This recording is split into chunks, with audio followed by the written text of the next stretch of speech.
Marami sa atin hindi alam ang mga bagay na ito, lalo na sa mga Christians nowadays. Hindi natin dapat sineselebrate ang Halloween. Ang katotohanan sa likod ng mga maskara, marami sa atin natutuwa sa mga costumes, candies, parties, at katatakutan. Pero alam mo ba, sa likod ng kasiyahang ito ay may madilim na pinagmula na hindi dapat partisipahan ng isang anak ng Diyos. Ang tanong, nakikibahagi ka ba sa mga selebrasyong hindi kinalulugdan ng Diyos? Unang dapat natin malaman ang pinagmulan ng Halloween. Ang Halloween ay nagmula sa paganong pista ng mga Celts.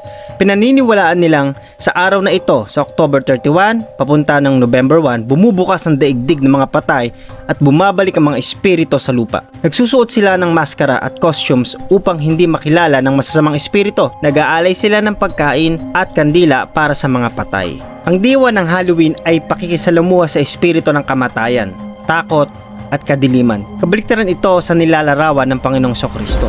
Ang paalala sa atin ng Biblia, Ephesians 5:11, huwag kayong makibahagi sa mga walang kabuluhang gawa ng kadiliman, kundi bagkos ay inyong baguhin ang mga ito sa liwanag. Pangalawa, ang espiritual na kadiliman sa loob ng Halloween. Maniwala ka at sa hindi, merong espiritu ng takot na binibigay sa iyo nito. Kapag pumapasok tayo sa kultura ng katatakutan, binubuksan mo ang pintuan ng mga masasamang espiritu para magkaroon ka ng takot. At hindi lang sa araw ng mga patay o sa Halloween. Kapag nakipag-participate ka dito, yan ang entry point ng kampon ni Satan.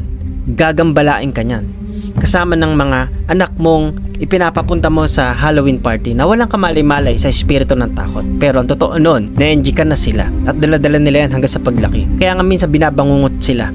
Kaya minsan marami silang nakikita, hindi yung mga kaluluwang ligaw. Yun ay mga evil spirit na pina-entry point natin dahil nakikiganap tayo sa mga ganitong bagay na hindi natin alam na ito ay spiritual na pakikipagbaka. Imbes na boldness, imbes na faith ang inject natin sa mga bata, sa atin din mismo na mga magulang na hindi natin alam ang bagay po na ito, takot ang ini-inject ng Halloween. Ang sabi ng 2 Timothy 1:7, sapagkat ang Diyos ay hindi nagbibigay sa atin ng espiritu ng takot, kundi ng kapayapaan o kapangyarihan, pag-ibig at mahinahong pag-iisip. Ang Halloween ay nagpo-promote ng takot, kababalaghan at mga demonyong imahe. Ngunit ang Diyos ay hindi Diyos ng takot, siya ay Diyos ng kapayapaan. Isa pa, espiritu ng kamatayan at okultisismo ang binibigay sa iyo nito. Ang Halloween ay naglalaman ng mga simbolo ng kamatayan, bungo, multo, kadiliman, mga mangkukulam, sumpa, ritual, pakikipag-usap sa espiritu. Maraming horror movies at events sa panahong ito ay nagbubukas ng interes sa okultisismo, witchcrafts,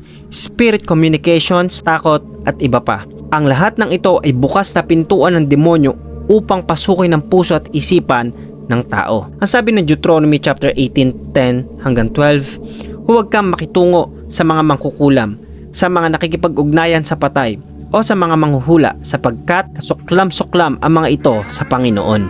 Isa pa, ang Halloween ay deception, spirito ng paglilinlang. Ang Diablo ay sinungaling at ama ng kasinungalingan. Dahil ang Halloween ay tinatago sa anyo ng kasiyahan, kultura, ngunit sa likod nito ay pagpapanormal sa demonyo at kasamaan. Kapag ang mga bata ay tinuturuan ng walang masama sa mga cute monsters at friendly ghost, unti-unting nawawala ang takot sa kasalanan at nagiging normal ang okultisismo. Totoo naman po, sa panahon po natin ngayon, pilit pinagsasama yung kasamaan, yung kadiliman sa kaliwanagan. Pero ang sabi ng Bible, hindi dapat nagkakasama ito dahil malabong magkaroon ng kadiliman sa kaliwanagan. Kumbaga, yung kasalanan sa kabanalan. Pangatlo, ano ang dapat natin gawin bilang isang Christian? Number 1, ihiwalay natin ang sarili natin sa kadiliman. Sabi ng 2 Corinthians 6:14, anong pakikisama mayroon ang liwanag sa kadiliman?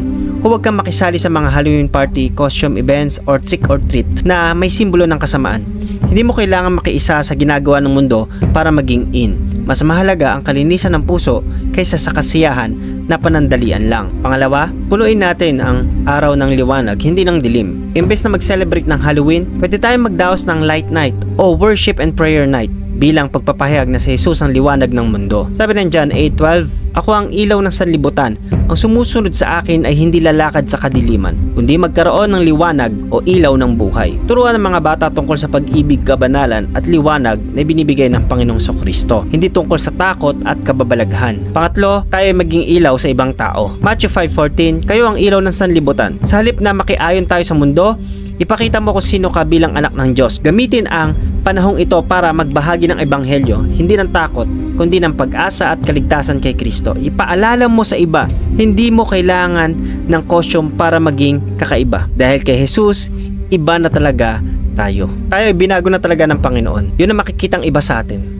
Tayo ay patuloy ng lumalakad sa kaliwanagan at hindi na tayo sumusunod sa kadiliman ng mundong ito. Pangapat na dapat mong malaman sa mensaheng ito, lumakad tayo sa liwanag ni Kristo. Baka nasanay ka na rin sa mga Halloween parties, pero ngayong alam mo na ang katotohanan, huwag mo nang hayaan ang kadiliman na maging bahagi ng iyong buhay. Ephesians 5:8. Noon kayo nasa kadiliman, ngunit ngayoy liwanag sa Panginoon. Lumakad kayong gaya ng mga anak ng liwanag. Si Jesus lamang ang tunay na liwanag na nagpapalayas ng lahat ng takot, sumpa at kadiliman. Gusto mong maranasan ng kalayaan na iyon? Lumapit ka ngayon sa Panginoon. Hayaan mong anyayaan kita sa isang panalangin. Pikit mo ang mata mo para di ka madistract at damhin mo ang presensya ng Banal na Espiritu. Panginoong Jesus, salamat sa iyong liwanag. Patawarin mo ako kung minsan ay nakisali ako sa mga bagay na hindi mo kinalulugdan. Ngayon, tinatalikuran ko ang kadiliman at tinatanggap ko ang inyong liwanag at kapayapaan. Mula ngayon, nais kong mamuhay para sa inyo. Sa pangalan niyo, Panginoong Jesus, tinatanggap ko kayo bilang Diyos tagapagligtas ng aking buhay. Salamat po, nakarating sa akin ang mensaheng ito. In Jesus' mighty name, comment down below. Amen.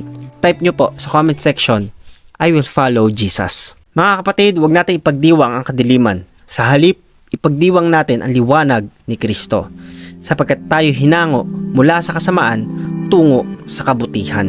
Sa panahong ito, hindi na tayo nakikisama sa kadiliman ng mundo, dahil tayo po ay nakikibahagi na sa liwanag na meron ng Panginoong Hesukristo.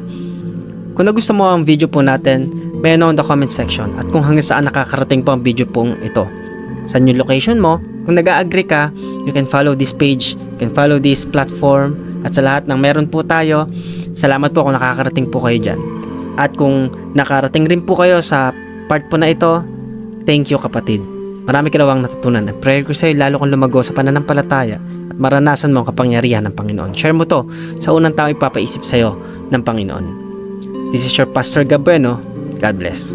Tandaan natin, sa panahon ng kadiliman, ang tunay na anak ng Diyos at liwanag ay nagniningning sa kalagitnaan. Salamat kapatid kung nakarating ka sa huling part ng video ito.